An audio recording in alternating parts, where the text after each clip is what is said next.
Em Brasília, 19 horas. Está no ar a Voz do Brasil.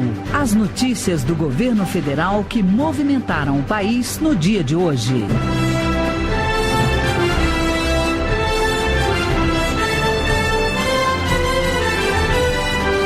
Boa noite. Boa noite para você que nos acompanha em todo o país. Quinta-feira, 19 de janeiro de 2017.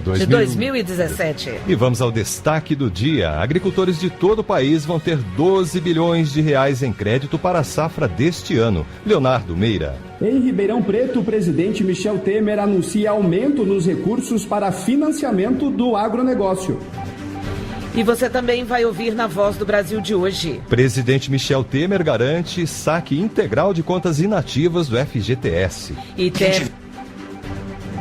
tiver dinheiro nas contas inativadas vai sacá-las por inteiro, qualquer valor. Só para deixar isso bem claro. E Temer autoriza a ação das Forças Armadas nas ruas de Natal. Militares também nas fronteiras. A Voz do Brasil vai mostrar o outro lado do combate ao crime em pontos estratégicos do país. Hoje na apresentação, Gláucia Gomes e Roberto Camargo. E para assistir a gente ao vivo na internet, basta acessar www.voz.gov.br.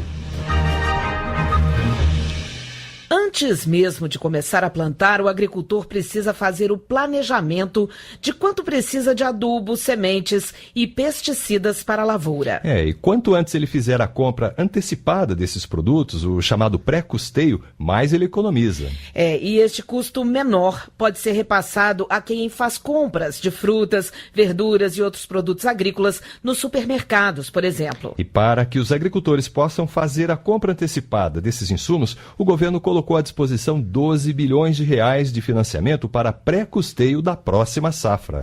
O valor é 20% maior que o disponível no ano passado. Para a plantação ficar bonita, de encher os olhos, não basta terra boa. Também tem um bocado de tecnologia. São os insumos, como adubos, fertilizantes, defensivos e sementes, que encorpam a colheita. Como boa parte desses produtos é importada, a compra antecipada é uma forma de baratear os custos de produção, que tendem a subir na próxima safra. É o que faz o João Abrão. O produtor de café tem 67 hectares em Altinópolis, no interior do estado de São Paulo. A produção chegou a 4.200 sacas no ano passado. A demanda nossa forte para fazer os tratos culturais é nos meses de setembro, outubro, novembro. É onde inicia as pulverizações, as adubações químicas. E aí todo mundo está comprando. O pré-custeio sendo lançado agora em janeiro vai dar condição do cafeicultor, do agricultor, planejar suas compras, ou seja, comprar na hora onde não tem tanta demanda. Tem melhor oferta e, consequentemente, melhor preço. Nesse ano, não foi diferente. O João assinou o primeiro contrato de liberação de crédito para esses insumos, o chamado pré-custeio, pelo Banco do Brasil.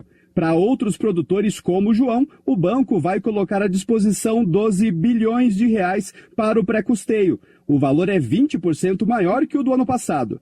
O presidente Michel Temer destacou que o apoio do governo ao agronegócio gera inovação e desenvolvimento ao país. O agronegócio, a agricultura em geral, a pecuária, irão cada vez mais inovar com o apoio do governo federal, do governo estadual, do governo municipal, para gerar novos polos de desenvolvimento para o nosso país. No Banco do Brasil, os médios produtores podem acessar o crédito por meio do Programa Nacional de Apoio aos Médios Produtores Rurais, PRONAMP. No Distrito Federal, o produtor Hélio Ourides Dalbelo também se vale do crédito para economizar na compra dos insumos. Ele planta soja, milho e feijão em uma área equivalente a 2.500 campos de futebol. A importância disso é o custo de produção menor. Isso vai refletir aonde? Lá no consumidor final, que eu tenho uma produção mais barata, eu posso vender o meu insumo que é mais em conta, entendeu? Uma coisa puxa a outra. O ministro interino da Agricultura, Pecuária e Abastecimento, Elmar Novak, ressaltou que o agronegócio brasileiro cresce sem abrir mão do respeito à natureza. Somos grandes players no mercado internacional, somos competitivos, mantendo 61% do território brasileiro com a vegetação intacta.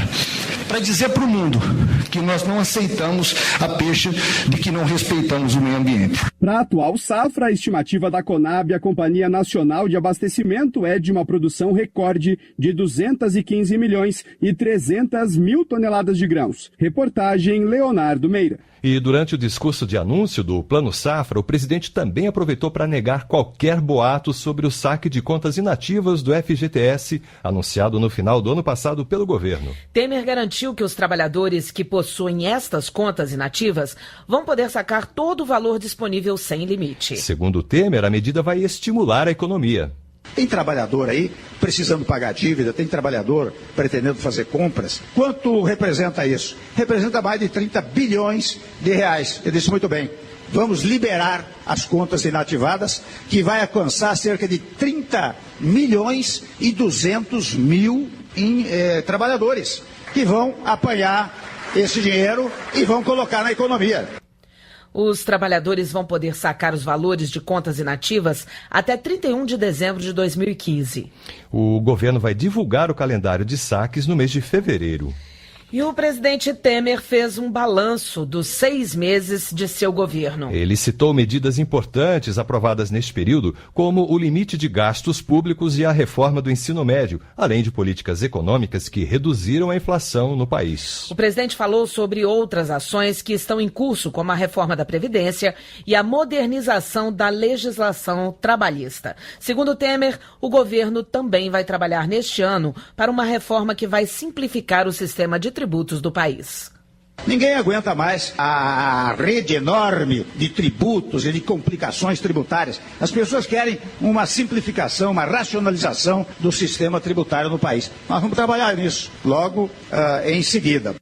Michel Temer lembrou de todas as ações emergenciais que o governo tem tomado para auxiliar os estados a combater o crime organizado nas penitenciárias, como o uso de militares para fazer inspeções dentro das cadeias. Nós acabamos colocando até as Forças Armadas para fazer as inspeções nos presídios. É claro que elas não vão cuidar dos presos, né, mas vão ter uma presença muito eficaz, muito eficiente nesta inspeção que farão ao longo do tempo. Porque uma das coisas que agrava muito a situação do presídio é a entrada de armas, celulares, etc. Primeiro ponto.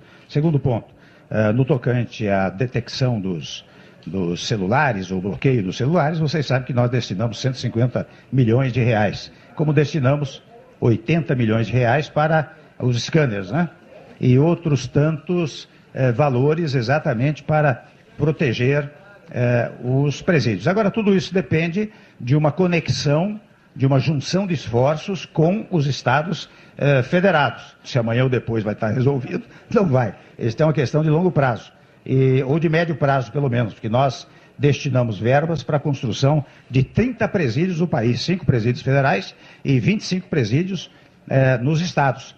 E estamos propondo que se faça pelo critério dos módulos, porque com os módulos você consegue construir em 8, 9 meses, ou seja, se começar agora, lá pelo fim do ano, nós temos mais 30 e tantas mil vagas abertas no país.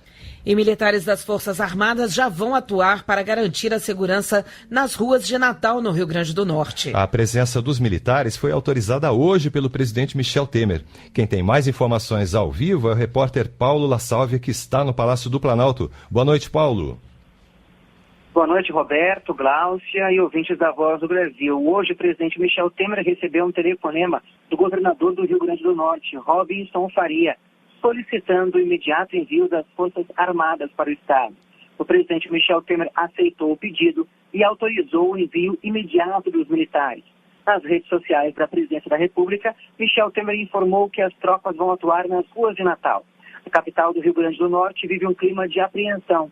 O presídio de Alcaçuz, na cidade de Nísia Floresta, região metropolitana de Natal, registrou uma rebelião que deixou 26 mortos no último fim de semana. E hoje também foi um dia de conflitos nessa mesma penitenciária.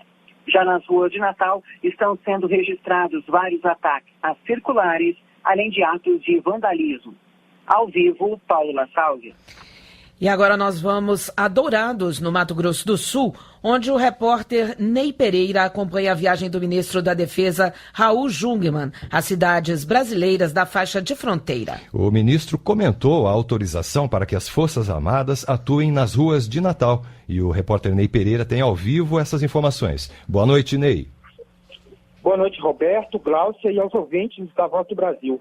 O ministro comentou que o presidente Michel Temer determinou que as Forças Armadas realizem uma operação de GLO, Garantia da Lei e da Ordem. Ele informou que o comandante diário está fazendo um levantamento e assim que tiver informações sobre as necessidades de pessoal e recursos, o Ministério da Defesa vai informar os detalhes. E isso pode acontecer até amanhã. Ele reiterou que as Forças Armadas não vão fazer repressão dentro dos presídios, mas sim varreduras nas penitenciárias. Essa varredura pode começar entre 8 e 10 dias. Aqui em Dourados, no Mato Grosso do Sul, o ministro visitou o projeto do Sistema Integrado de Monitoramento de Fronteiras, o SISFRON. O sistema foi desenvolvido pelo Exército e vai permitir a fiscalização da fronteira do Brasil com 10 países da América do Sul e ajudar no combate ao tráfico de drogas e contrabando de armas. O ministro da Defesa informou que o orçamento do projeto passou de 228 milhões de reais no ano passado para 470 milhões neste ano. Ao vivo de Dourados, no Mato Grosso do Sul, Ney Pereira. O repórter Ney Pereira, que falou com a gente ao vivo de Dourados, no Mato Grosso do Sul, está acompanhando a viagem do ministro da Defesa, Raul Jungmann, às cidades brasileiras na faixa de fronteira. E a vigilância de fronteiras é uma das estratégias do governo federal para combater o tráfico de drogas e o crime organizado. Nesta quarta-feira, Jungmann esteve em Vila Bittencourt e em Tabatinga, no Amazonas. Lá, os militares atuam na defesa do nosso território e também no atendimento social da população. Vila Bittencourt é uma comunidade que fica no município de Japurá, no extremo oeste do Amazonas, já na fronteira com a Colômbia. São cerca de 400 pessoas morando lá, 90% são indígenas, que vivem da pesca e de agricultura familiar. Na vila existe uma base do pelotão de fronteiras do Exército, com cerca de 60 homens fazendo o patrulhamento da região dia e noite pelo rio Japurá. A atuação dos militares é indispensável para a sobrevivência da população, como destaca o líder comunitário Sebastião Montavão dos Santos. É de suma importância a presença do Exército aqui na nossa comunidade. Médico, dentista, farmacêutico e para a nossa própria segurança também. Vai, Marcelo? O silêncio da vila é quebrado quando os militares realizam ações para interceptar embarcações clandestinas que adentram ao território brasileiro vindas da Colômbia. O tráfico internacional de drogas e armas pela região vem se intensificando nos últimos anos. Durante visita do ministro da Defesa, Raul Jungmann, à vila, os agentes do batalhão de fronteira realizaram demonstração de como é feita a abordagem a embarcações suspeitas. Eles usam helicópteros, barcos e navio de patrulha. Quando o suspeito não obedece à ordem de parada, é usada a força para impedir a fuga dos traficantes. No final do ano passado, o Exército fez uma grande apreensão de drogas no Rio Juruá, como conta o comandante do Comando de Fronteira Solimões, Coronel Júlio César Belaguarda. Essa apreensão foi feita na virada do ano, quando uma embarcação naufragou do lado colombiano, essa droga caiu dentro d'água, foi avistada pelo efetivo militar do pelotão e recolhida, trazida para a margem para a gente posteriormente entregar à Polícia Federal. 900 quilos de maconha tipo skunk, que provavelmente chegaria lá em Manaus, em Tefé, aí nos grandes centros. Outra ação de fundamental importância para a população local mantida pelo Exército é o Hospital Militar de Tabatinga, cidade com aproximadamente 60 mil habitantes, que faz fronteira com a Colômbia e o Peru. Para atender a região de tríplice fronteira, Tabatinga conta ainda com a Capitania dos Portos. Em parceria com o Exército, agentes da Marinha fazem o patrulhamento nos rios da região, principalmente os Solimões. A região conta com cerca de 3 mil embarcações civis legalizadas e só no ano passado foram feitas em torno de 13 mil abordagens a esses meios de transporte. O ministro da Defesa, Raul Jungmann, destaca a importância da atuação dos militares na Amazônia para combater o tráfico de drogas. Nós fazemos fronteiras com países que produzem a cocaína e outras drogas. E esse trabalho aqui, desenvolvido pelas Forças Armadas, particularmente pelo Exército Brasileiro, é vital para a segurança das nossas fronteiras, mas também é vital para a tranquilidade e a redução da violência nas nossas cidades.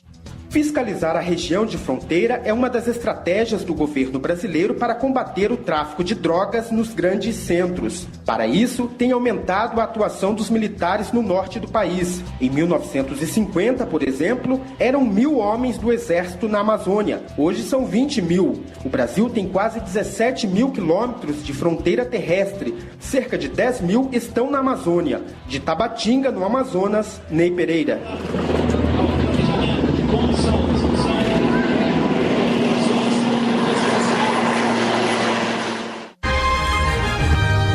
19h15 no horário brasileiro de verão. A água do projeto de integração do Rio São Francisco já está a caminho da Paraíba. Nós conversamos com o ministro Helder Barbalho, que anunciou a antecipação da chegada da água para a população do estado. Os detalhes daqui a pouquinho. Momento Social. Em 2016, o Bolsa Família teve um reajuste de 12,5% no valor médio. E desde julho do ano passado, famílias como o da Andréia de Oliveira, que mora em Araraquara, interior de São Paulo, recebem o benefício com o aumento. E agora, a Andréia quer saber se pode haver mais um reajuste. Quem responde é o ministro do Desenvolvimento Social e Agrário, Osmar Terra. Olá, ministro. Meu nome é Andréia, eu sou da cidade de Araraquara, interior de São Paulo, e eu, como muitos outros cidadãos, gostaria de saber se agora em 2017 o Bolsa Família vai ter um reajuste, um aumento. Quando nós assumimos o governo, em maio de 2016, o Bolsa Família já estava 2 anos sem ter reajuste. Então o presidente Temer decidiu que daria um aumento acima da inflação para começar a recuperar essa perda que as famílias tiveram do Bolsa Família e deu um reajuste de 12,5% em julho de 2016. Nós também pretendemos continuar essa recuperação, dar um reajuste um pouco acima da inflação para recuperar, em parte, essa perda que as famílias tiveram nesses 2 últimos anos do governo anterior. Então, terá um reajuste, sim, o Bolsa Família em 2017. E você também tem alguma pergunta sobre ações e programas sociais do governo? Manda pra gente. Pode ser por e-mail no endereço voz@ebc.com.br. Tem também o nosso Facebook, facebook.com/Bolsa Família. A sua pergunta vai ser respondida aqui na Voz do Brasil, sempre na quinta-feira. Participe. E por falar em Bolsa Família, o pagamento do mês de janeiro já começou. Mais de 2 bilhões de reais estão sendo pagos em benefícios para 13 milhões e meio de famílias. São pessoas como a Érica Silva, que está desempregada, é mãe de 3 filhos e usa o dinheiro que recebe do Bolsa Família para garantir a alimentação da família. Ela conta que, atualmente, os R$200 que recebe do programa fazem toda a diferença. O importante é que a gente não passe mais fome, nossos filhos tenham o que comer, pode comprar um material escolar, pelo menos aquele mês está garantido. 2017 também será um ano de fortalecimento do programa. A Estratégia Nacional de Inclusão Produtiva vai gerar oportunidades de emprego e renda para os beneficiários do Bolsa Família. Já o programa Criança Feliz vai estimular e acompanhar os filhos dos beneficiários desde o início da vida para que eles tenham um futuro melhor. É o que destaca o ministro do Desenvolvimento Social e Agrário, Osmar Terra. É um programa para acompanhar os bebês, as crianças pequenas até 3 anos de idade, de todas as famílias que estão no programa Bolsa Família. Para saber qual o dia em que poderá sacar, o beneficiário deve conferir o calendário de pagamento e o número de identificação social, o NIS, impresso no cartão do programa. Reportagem, Carolina Graziadei. 10.000 ônibus novos pelas ruas das cidades brasileiras. Essa é a meta do programa Refrota, que prevê investimentos de 3 bilhões de reais para renovar e ampliar a frota e melhorar o serviço oferecido aos passageiros. Esta semana foi publicada a norma que estabelece as regras do programa e abre a seleção de propostas de estados e municípios. O Ministério das Cidades está incentivando governos estaduais e prefeituras a desenvolver planos de mobilidade, o que pode garantir que os projetos projetos apresentados vão ser efetivamente implementados. Ônibus mais modernos, confortáveis e em maior número. Desejo de 10 entre 10 passageiros do transporte público. E tem mais ônibus novos para nós, né? Aqui na cidade de Brasilinha é horrível. Ônibus barulhento, motor barulhento. Se tivesse um ônibus mais moderno seria ótimo pra gente, né?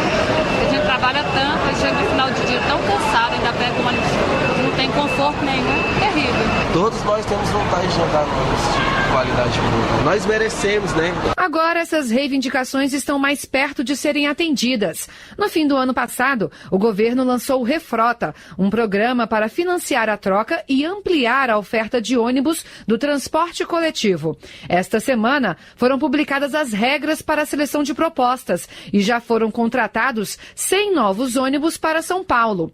O secretário de Mobilidade Urbana do Ministério das Cidades, José Roberto Generoso, destaca a importância do transporte público. Tem uma melhoria na qualidade do serviço. Além disso, você polui menos, porque você reduz carro. Um dos grandes poluidores hoje no meio urbano é o automóvel, né? Então você reduz o uso do automóvel. O secretário José Roberto Generoso também afirma que o Refrota vai ajudar a gerar empregos. Hoje a indústria está recessiva e nós precisamos retomar isso. Para melhorar o transporte de passageiros, você reativa a indústria, você cria empregos e a economia do país cresce, que é o objetivo do nosso governo. A meta do Refrota é financiar 10 mil ônibus, quase 10% da frota de veículos em circulação no país. Ao todo, cerca de 107 mil coletivos estão em operação, transportando 30 milhões de passageiros por dia. Reportagem Luana Karen. 19 horas e 21 minutos no horário brasileiro de verão. As águas já estão passando por vários trechos dos canais que fazem parte do projeto de integração do Rio São Francisco. E o ministro da Integração Nacional, Helder Barbalho, foi até lá esta semana vistoriar a obra e adiantou: até o fim do mês de fevereiro, as águas já devem chegar para a população da Paraíba. Até o final do mês de fevereiro próximo, nós estaremos chegando com as águas do Velho Chico para amenizar o sofrimento com a seca que o povo da Paraíba está enfrentando e convivendo, na certeza de que, com a chegada destas águas que estarão encontrando o Rio Paraíba, nós estaremos garantindo oferta e segurança hídrica para a região, especialmente para a região metropolitana de Campina Grande, que está ansiosa e na expectativa de ter minimizado os sofrimentos com a seca a partir da chegada das águas do São Francisco. O projeto da integração do Rio São Francisco vai levar água para mais de 12 milhões de pessoas em quase 400 cidades nos estados de Pernambuco, Ceará, Paraíba e Rio Grande do Norte. A previsão do governo é terminar essa obra neste ano. A gente já falou aqui hoje que o governo vai investir 12 bilhões de reais no agronegócio. Dinheiro que vai financiar a safra deste ano. É isso mesmo, Glauci. Já tem gente lá fora abrindo caminhos para vender essa produção. Isso mesmo. É a delegação brasileira que está em Davos, na Suíça, e participa do Fórum Econômico Mundial. A ideia é mostrar que o país está entrando na rota do crescimento e pode ser um bom lugar para investir ou retomar os investimentos. No fórum, que reúne lideranças e empresas de todo o mundo, está a Agência Brasileira de Promoção de Exportações e Investimentos, a Apex Brasil. Entre a delegação de representantes brasileiros está o presidente da Apex, o embaixador Roberto Jaguaribe. A Apex é a agência do governo responsável por promover exportações. De acordo com Jaguaribe, o Brasil retomou a confiança no agronegócio e a imagem positiva do país pode atrair mais investidores. O embaixador disse que o objetivo é combater a imagem distorcida que parte da comunidade internacional tem sobre o agronegócio brasileiro. Diz respeito de que a produção brasileira é dependente, por um lado, de degradação da cobertura vegetal nativa e, por outro, de trabalho em condições insatisfatórias do ponto de vista laboral e social. As duas condições são equivocadas. O Brasil teve uma grande evolução no campo e uma das coisas mais importantes que aconteceu nos últimos 20, 30 anos em Brasil, se não a mais importante, foi justamente essa grande mudança rural que tem uma dimensão de produtividade, de dinamismo econômico, mas também tem uma forte dimensão social. Este ano, o Fórum Mundial reúne mais de 3.000 representantes de países, economistas, investidores e empresários para a realização de debates sobre a economia mundial. Reportagem Raquel Mariano. Em nota oficial, a Marinha informou que tomou conhecimento por volta de 1h45 da tarde da queda de uma aeronave na cidade de Paraty, no Rio de Janeiro. Imediatamente enviou uma equipe ao local do acidente. No momento, 50 militares e 3 embarcações participam das buscas. Segundo o Corpo de Bombeiros, o ministro do Supremo Tribunal Federal, Teori Zavascki, estava na lista de passageiros. Estas foram as notícias do governo federal. Fique agora com as notícias do Poder Judiciário e do Congresso Nacional. Boa noite. Boa noite. Brasil, ordem e progresso.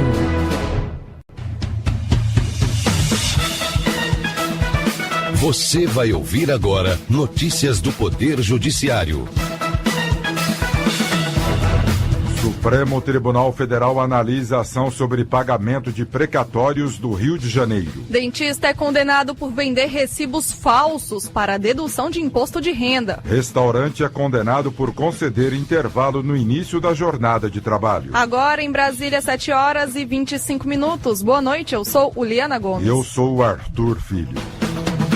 A presidente do Supremo Tribunal Federal, ministra Carmen Lúcia, pediu a manifestação da União e dos tribunais sediados no estado do Rio de Janeiro para o julgamento de uma ação. No processo, o governo fluminense busca se livrar do bloqueio das contas estaduais por ter interrompido o pagamento de quase 230 milhões de reais em precatórios. Ricardo Viula. O governo do Rio também quer evitar a suspensão de empréstimos e de repasses federais ao estado. Precatórios são ordens do Poder Judiciário para cobrar da União, dos estados e dos municípios o pagamento dos valores devidos a cidadãos e empresas após uma condenação definitiva. No Supremo Tribunal Federal, o governo fluminense destaca a crise financeira no Rio de Janeiro e a decretação do estado de calamidade pública. De acordo com a ação, a quitação das dívidas do estado prejudicaria o cumprimento de outras obrigações constitucionais, como o pagamento da folha de servidores e da Previdência Social.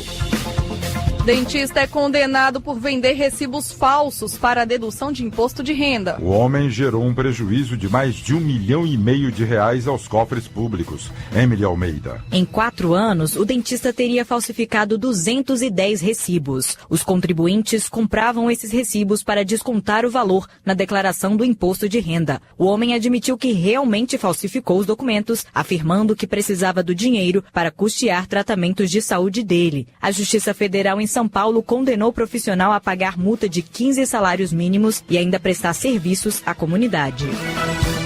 Restaurante é condenado por conceder intervalo no início da jornada de trabalho. A decisão é da Justiça do Trabalho no Rio Grande do Sul. Johnny Luna. A funcionária conta que o intervalo era concedido meia hora após o início da jornada de trabalho. Para o julgador do caso, isso descaracteriza a finalidade da pausa, que seria recuperar as energias do trabalhador. O restaurante de fast food foi então condenado a pagar à empregada os valores referentes a 1h30 a mais de trabalho por dia. O caso agora está em análise no Tribunal Superior do Trabalho.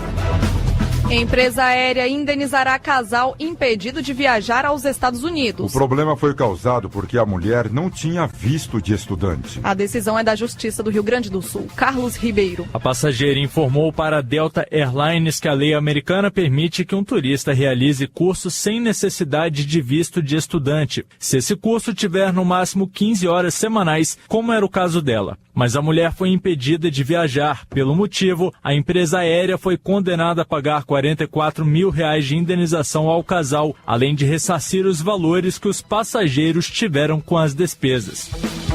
Homem deve indenizar síndico por manifestação ofensiva em livro de ocorrências de condomínio. O síndico alegou que foi humilhado. Elívio Blower. O morador escreveu no livro de ocorrências do condomínio expressões ofensivas contra o síndico em razão da situação financeira dele e das funções que ele exerceu no Exército. Para a juíza do caso no Distrito Federal, o réu extrapolou o direito dele de informação e manifestação. Por isso, condenou o morador a indenizar o síndico em R$2.500.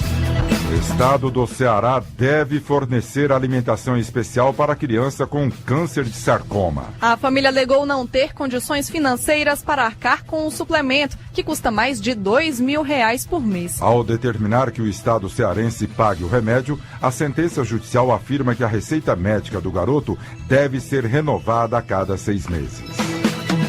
Você acompanha outras notícias do Poder Judiciário em 104,7 FM para o Distrito Federal e entorno, e também pela internet. Acesse www.radiojustiça.jus.br e siga pelo Twitter. twitter.com/radiojustiça. A você, uma boa noite. Boa noite. Notícias do Poder Judiciário, uma produção da Rádio Justiça, Supremo Tribunal Federal.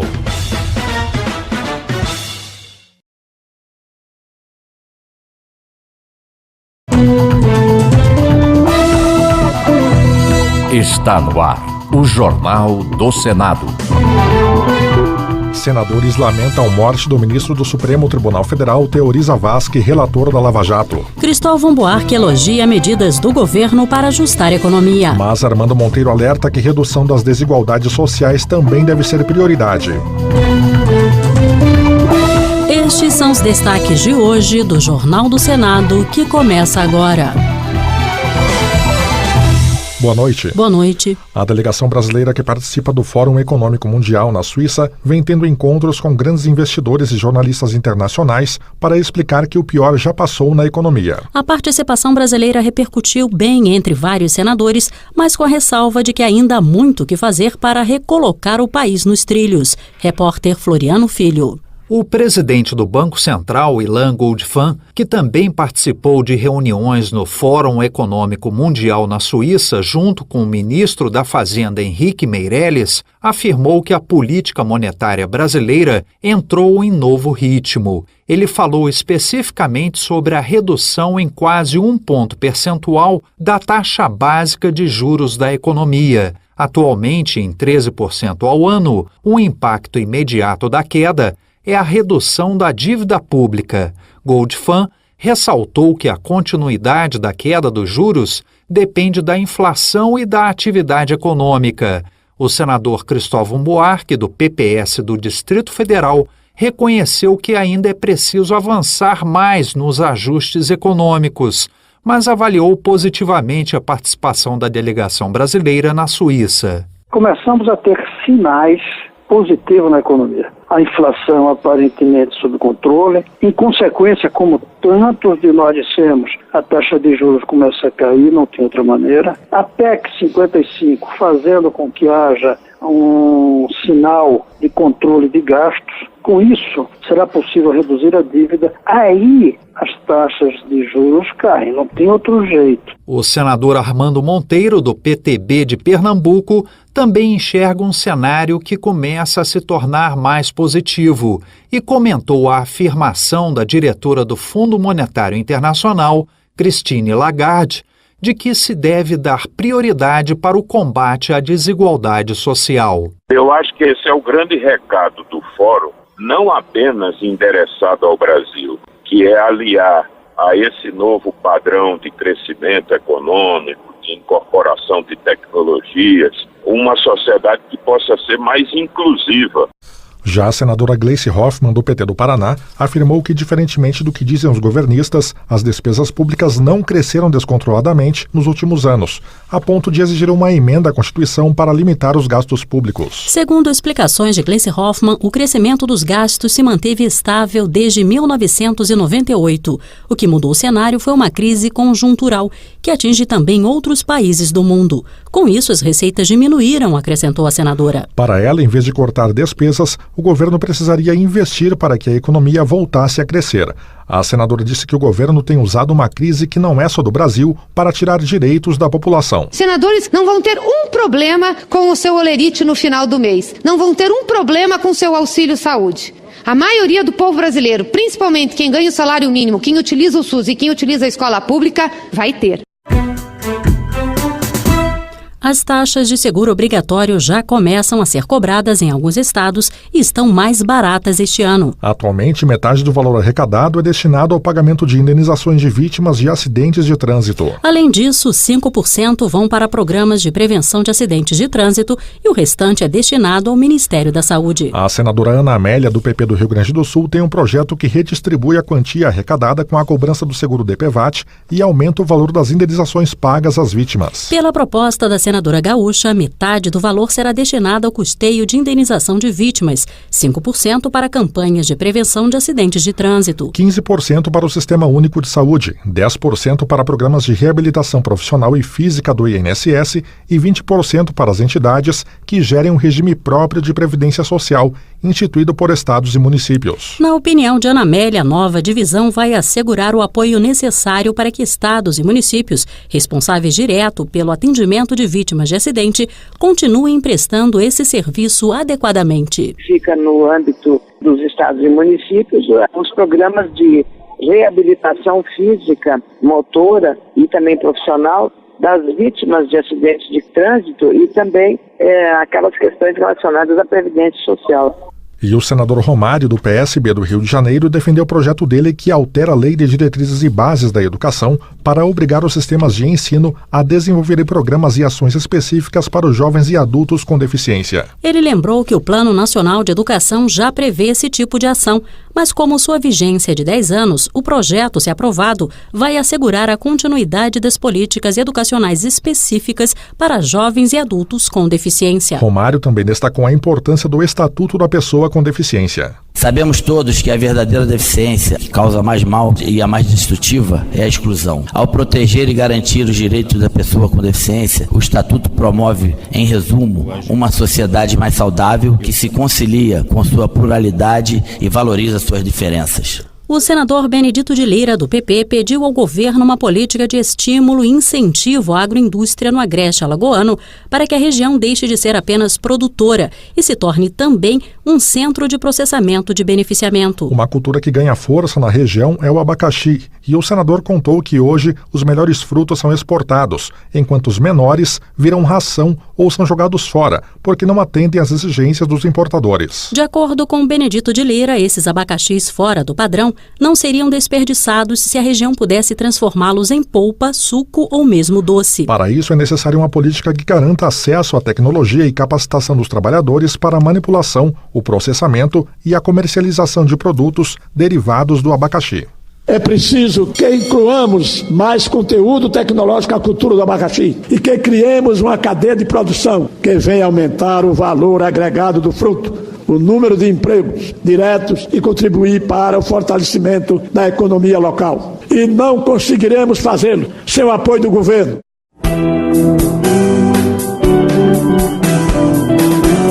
A morte do ministro do Supremo Tribunal Federal, Teori Zavascki, foi recebida com pesar pelos senadores. O relator da Lava Jato estava a bordo de um avião de pequeno porte que caiu no mar em Paraty, no Rio de Janeiro. Na lista de passageiros constam outros 3 nomes. As informações ao vivo com a repórter Marcela Cunha, que contou com a produção da equipe da Rádio Senado.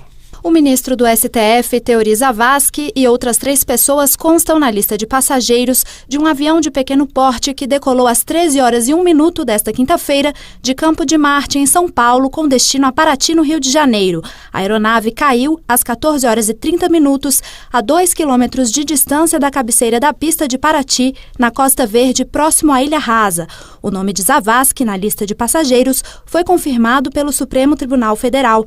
Ele era o relator da Operação Lava Jato e se preparava para analisar as delações premiadas da Odebrecht, encaminhadas pela Procuradoria-Geral da República no fim de 2016.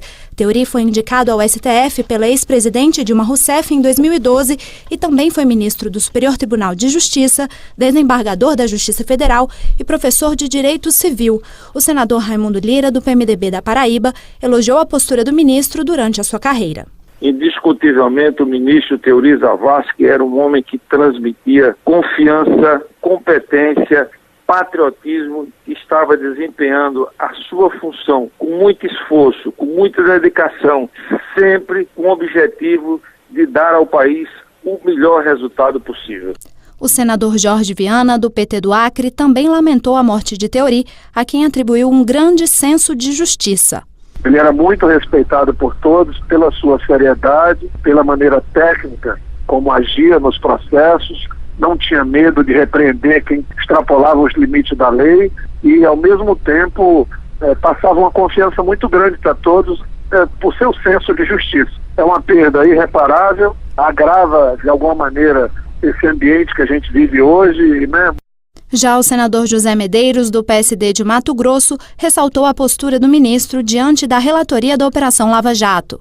Era um ministro que, apesar de ter pego talvez o caso de maior repercussão nesse momento no mundo, em termos de investigação, você pode contar nos dedos as declarações ou as vezes que ele apareceu. Quando eu me lembro da imagem do ministro Theori Zavascki, é assim, do homem de poucas palavras e muita prudência. A senadora Vanessa Graziotin, do PCdoB de Amazonas, disse que é preciso investigar as causas do acidente com transparência e participação da sociedade. Não apenas um grande jurista, mas um grande ministro do Supremo Tribunal Federal, com uma independência inquestionável e respeito de toda a sociedade brasileira. É algo que vai suscitar um profundo debate no país, não é? Inclusive, creio que as investigações em torno do acidente, elas têm que ser extremamente sérias. O presidente do Senado, Renan Calheiros, divulgou uma nota em que afirma que o Brasil, a sociedade e o mundo jurídico perdem um de seus maiores expoentes. Renan também disse que Zavascki ganhou respeitabilidade pelo senso de justiça, legalismo, equilíbrio e devoção às leis. Marcela Cunha ao vivo para o Jornal do Senado. O presidente Michel Temer decretou luto oficial de 3 dias. Jornal do Senado. Apresentação Marluce Ribeiro e Tiago Medeiros. Áudio Eliseu Caires. O Jornal do Senado fica por aqui. Acompanhe agora as notícias da Câmara dos Deputados. Boa noite. Boa noite.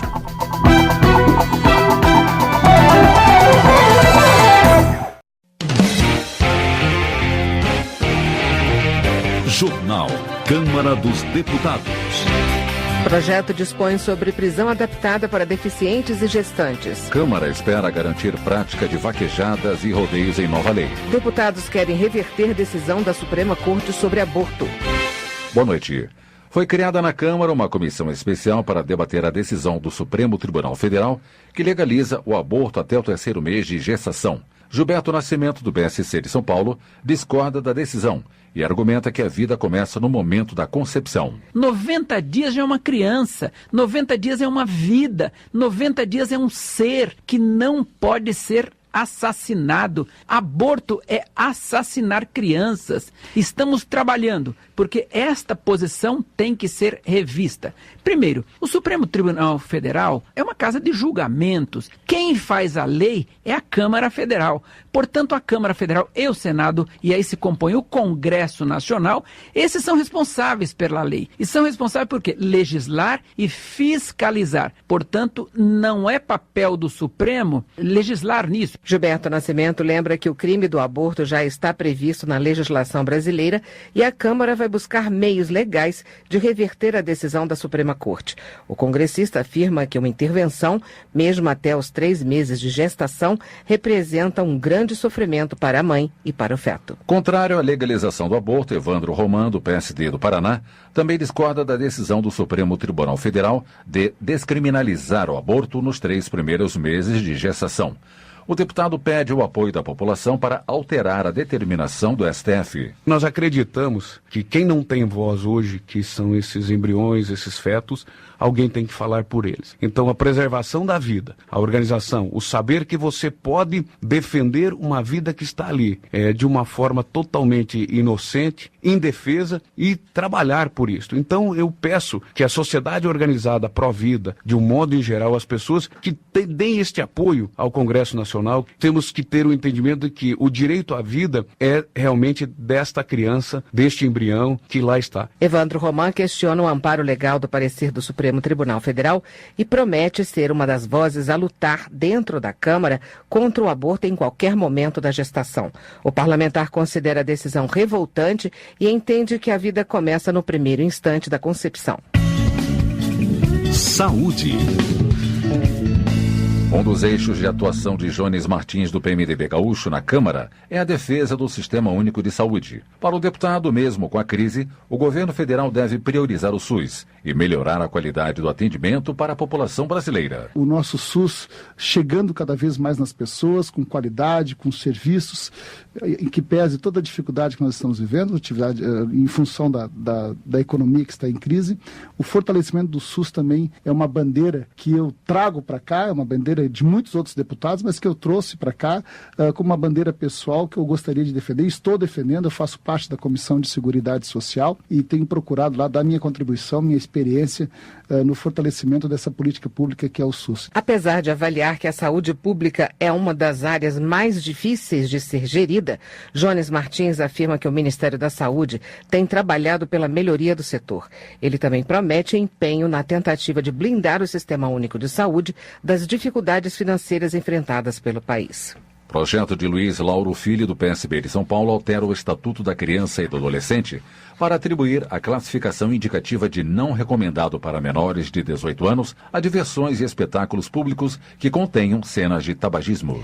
O deputado argumenta que crianças e adolescentes imitam facilmente seus ídolos e as cenas com personalidades do meio artístico fumando podem representar uma influência negativa. Muitas pessoas, por verem ídolos fumando, ou ídolos de esporte, ou ídolos de cinema, ou ídolos de novela, a pessoa acaba achando bonita aquela atitude e acabam por experimentar o cigarro e, ao experimentar, acabam se viciando. E nós sabemos que o tabaco, o cigarro, traz muitos malefícios à saúde das pessoas. Eu comecei a perceber que em algumas novelas, alguns filmes, alguns espetáculos continham, de forma subliminar muitas vezes, cenas de tabagismo que acabam por incentivar a pessoa a fumar. Então trata-se de uma atuação covarde das empresas tabagistas ante a pouca maturidade das crianças e dos adolescentes. A Organização Mundial da Saúde considera o tabagismo como a principal causa de morte evitável do mundo. Luiz Lauro Filho ainda cita estudos que revelam que o cigarro mata mais do que os acidentes de trânsito em todo o planeta.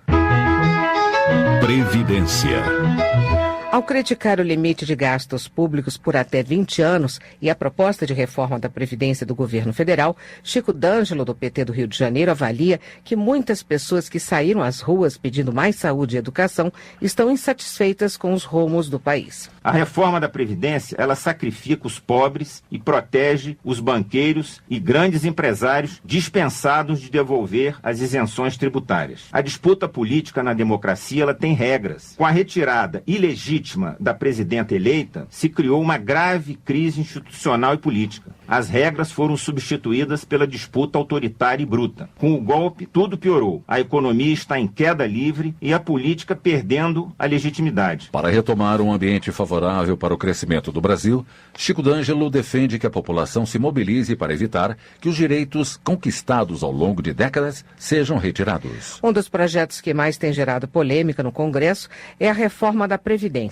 Ao classificar a proposta como rígida, Pedro Fernandes, do PTB do Maranhão, garante que os parlamentares vão trabalhar para tentar elaborar um texto mais ameno, que não prejudique a população. Vamos instalar uma comissão especial. E essa comissão especial terá um prazo aí de 60, 90 dias, vai fazer audiências públicas, nós vamos melhorar bastante. Nós não vamos prejudicar o trabalhador brasileiro. Na realidade, nós queremos dar garantia aos futuros aposentados que eles terão, com certeza, o direito de receber os seus vencimentos e de acordo com as suas correções. O que não se pode é gastar sem ter. De acordo com Pedro Fernandes, o governo já demonstrou uma intenção de ceder em alguns pontos controversos, como, por exemplo, na questão da idade mínima para as mulheres. Para ele, o projeto que será aprovado na Câmara vai beneficiar as gerações futuras.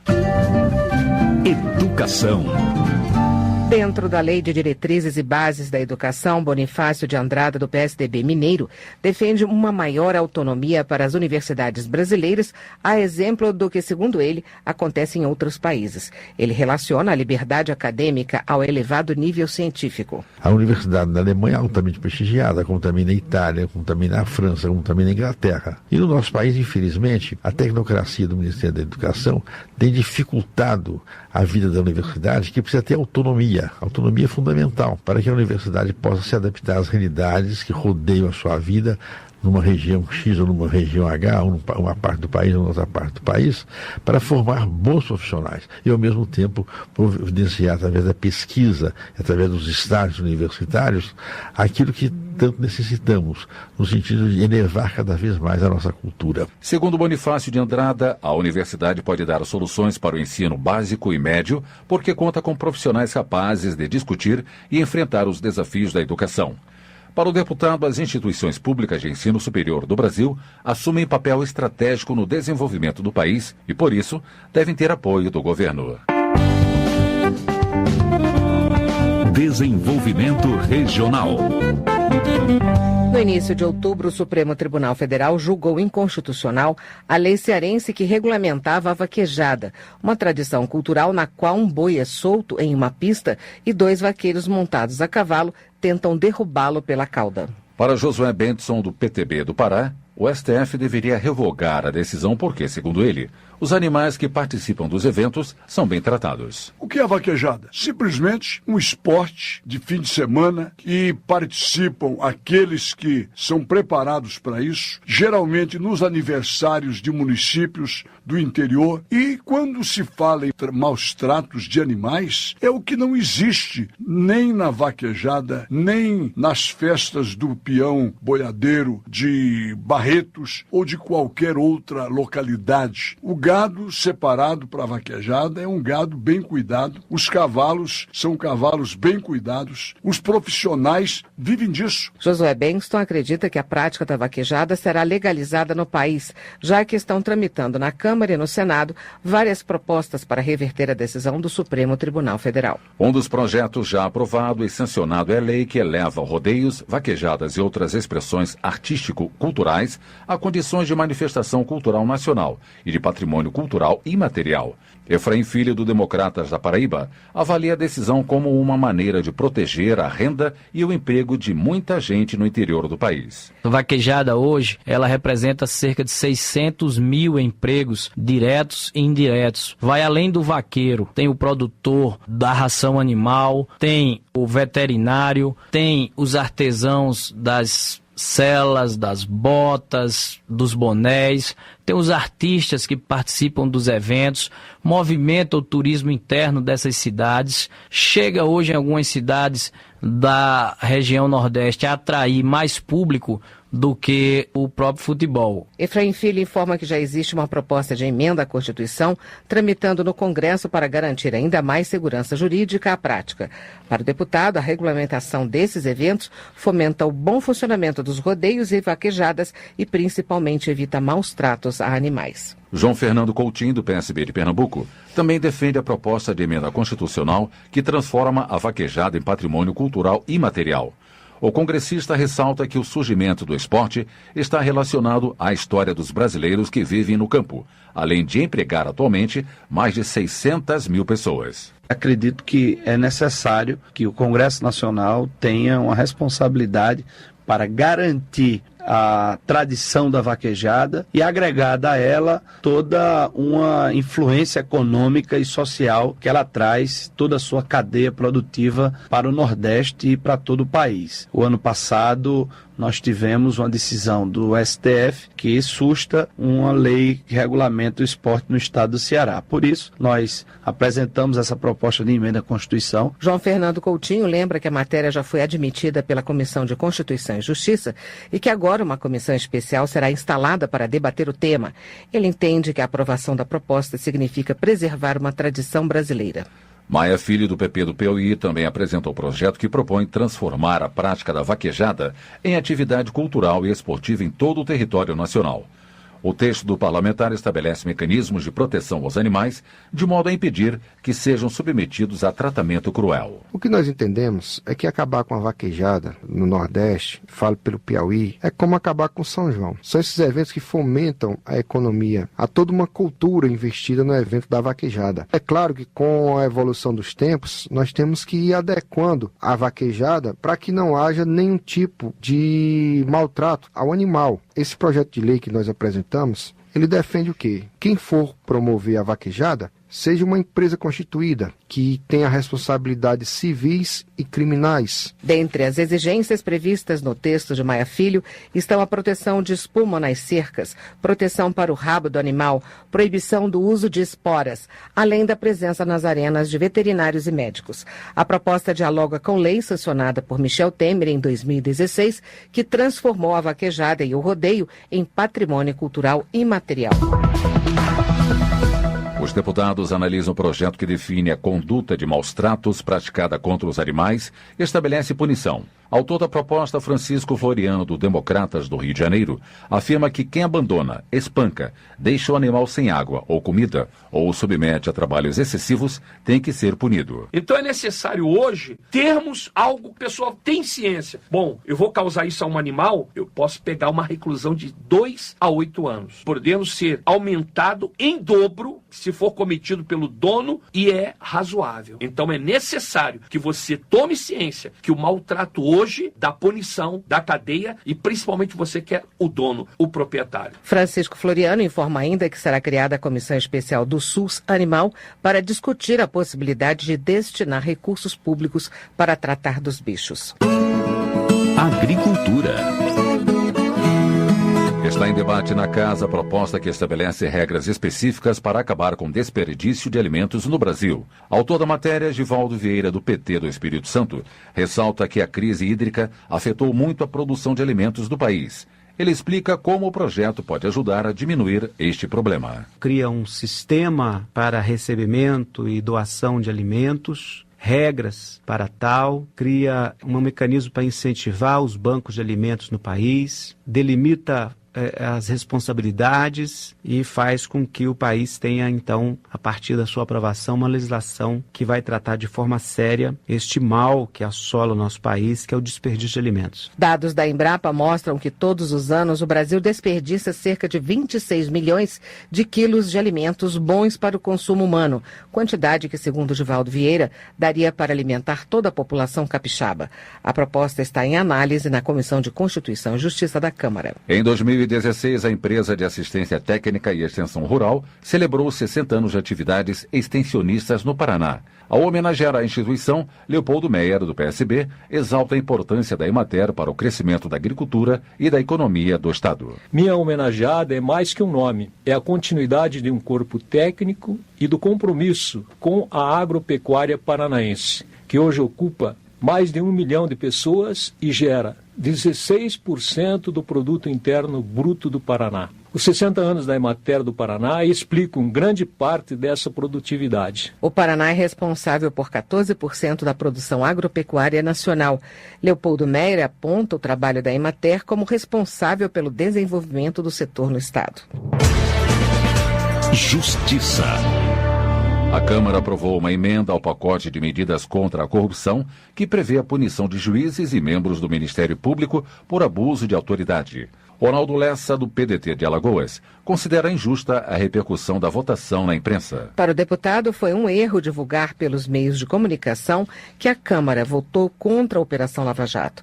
Ele argumenta que a Casa votou pela responsabilização do abuso de poder e por direitos e deveres iguais para todos. O que essa Casa propôs e que votou naquele dia foi que o Ministério Público não é inimputável. Hoje, se houver um membro do Ministério Público cometer um delito, um crime, você processa o Estado e não a ele. Os deveres e direitos são iguais para qualquer tipo de autoridade. E isso é que eles não gostaram, que acharam que era retaliação. Nunca foi. Essa proposta está há anos no Senado e na Câmara para ser votada. É um anseio da sociedade, uma complementação da Constituição para nivelar. Ninguém é inimputável. Não é justo, por exemplo, que o mau juiz ou juiz que comete um delito, ele se aposente e pronto.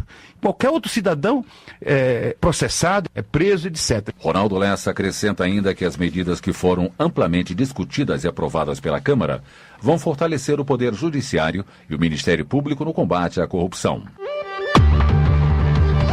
Segurança Pública. A tramitação da proposta que garante prisão adaptada para presos com deficiência e gestantes avança na Câmara. Depois de ser aprovado pelas comissões de Seguridade Social e de Defesa dos Direitos das Pessoas com Deficiência, o projeto de lei da deputada Mara Gabrilli, do PSDB paulista, aguarda a análise das comissões de Segurança Pública e de Constituição e Justiça. Acompanhe mais informações na reportagem da Rádio Câmara. Inicialmente, a proposta apenas alterava a lei de execução penal para determinar que a pessoa com deficiência cumprirá pena em estabelecimento adaptado à sua condição peculiar. Mas um dos relatores, o deputado Sóstenes Cavalcante, do DEM do Rio de Janeiro, acatou emendas de outros parlamentares para estender o direito às detentas gestantes e para custear as adaptações com recursos do Fundo Penitenciário Nacional, o FUNPEN. Na verdade, nós vivemos um caos na questão penitenciária no Brasil. Nós pretendemos e precisamos que o Estado tenha uma atenção especial com todos os detentos, em especial com aqueles que têm uma deficiência, seja ela qual for. Nós temos certeza que isso nós vamos dar melhor qualidade de vida e possibilidade de ressocialização dos nossos detentos. Dados do Levantamento Nacional de Informações Penitenciárias mostram que apenas 6% das unidades prisionais do Brasil possuem alas ou módulos acessíveis a pessoas com deficiência. O problema já havia sido detectado também na CPI do sistema carcerário, que investigou o caos das prisões brasileiras em 2015.